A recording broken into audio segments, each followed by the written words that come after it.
ChatGPT n'a plus le monopole et il y a beaucoup d'alternatives qui existent aujourd'hui et qui sont absolument viables. Je vais vous les lister rapidement et donner mon avis sur chacun de ces modèles. Si vous voulez un avis plus détaillé sur chaque modèle, sur mon site nexus.fr, vous avez un comparatif plus détaillé. Donc déjà, on a ChatGPT. Pour moi, ça reste pour l'instant celui que j'utilise. Même si on va voir qu'il y a un modèle aujourd'hui qui est concrètement plus fort, ça reste ChatGPT parce que dans sa version payante, donc il a un score au MMLU qui est un test pour un petit peu noter l'intelligence de ces modèles, qui est de 86,4, qui est aujourd'hui le deuxième plus fort, mais surtout ce qu'il y a avec ChatGPT, c'est que vous avez plein de fonctionnalités disponibles pour travailler. Le chat textuel, analyse d'images, la génération d'images avec DALL-E, le fait que ce soit aussi plugué avec l'IA d'OpenAI qui permet de faire du speech to text, du text to speech. En fait, il y a beaucoup de fonctionnalités annexes juste au modèle, les agents, les custom instructions, etc., qui font que ça reste quand même l'outil le plus pratique pour travailler. Après, vous avez également Copilot, qui est pas vraiment une alternative à ChatGPT dans le sens où c'est GPT-4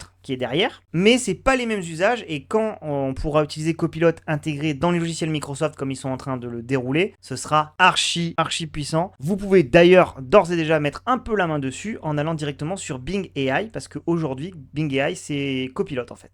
Donc c'est GPT-4 drivé par Microsoft. Ensuite, vous avez l'IA de Google, Gemini, qui est aussi très performant, qui propose aussi une version gratuite et une version payante. Comme pour ChatGPT, la version gratuite est moins forte que la version payante, mais Gemini en version gratuite est plus performant que la version de ChatGPT en version gratuite. Par contre, en version payante, le problème, c'est que c'est le truc des fonctionnalités. Il y a plus de fonctionnalités sur ChatGPT et Gemini n'est techniquement pas meilleur au score de MMLU, sauf sur son modèle Ultra, mais lui, il est accessible en Early Access à pas beaucoup de monde. Et ça, c'est un classique de Google qui, depuis le début, nous fait des appels du pied. Et globalement, ils m'ont énervé à passer 1 an et demi à dire qu'ils allaient tout casser pour au final jamais sortir quelque chose de très pertinent. Donc Gemini, je l'utilise pas trop. Mais c'est une alternative totalement viable. Ensuite, vous avez une alternative qui est carrément super sympa, qui est le chat ou le chat de Mistral, qui est une société française et qui a un score au MMLU de 81,2, ce qui le met sur le podium ou quasiment sur le podium des meilleurs modèles disponibles internationalement, ce qui est quand même vraiment très très fort. Bon, après c'est en train de se faire acheter par Microsoft malheureusement, mais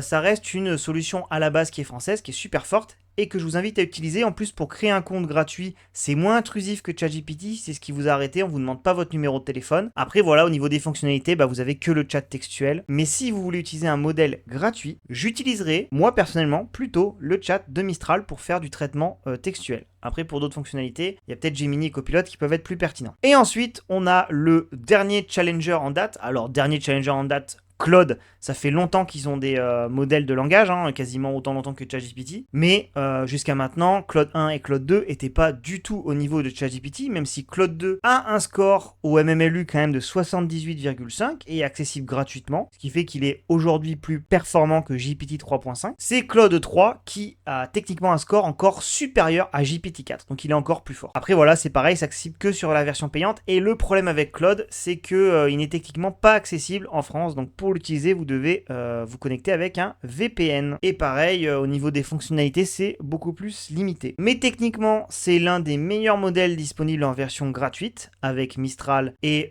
Gemini. Et sur la version payante, c'est carrément le modèle le plus fort. Après, c'est pas de beaucoup. Il a un score du coup de 86,6 contre 86,4 pour GPT-4. Alors ça fait une assez grosse différence sur le final.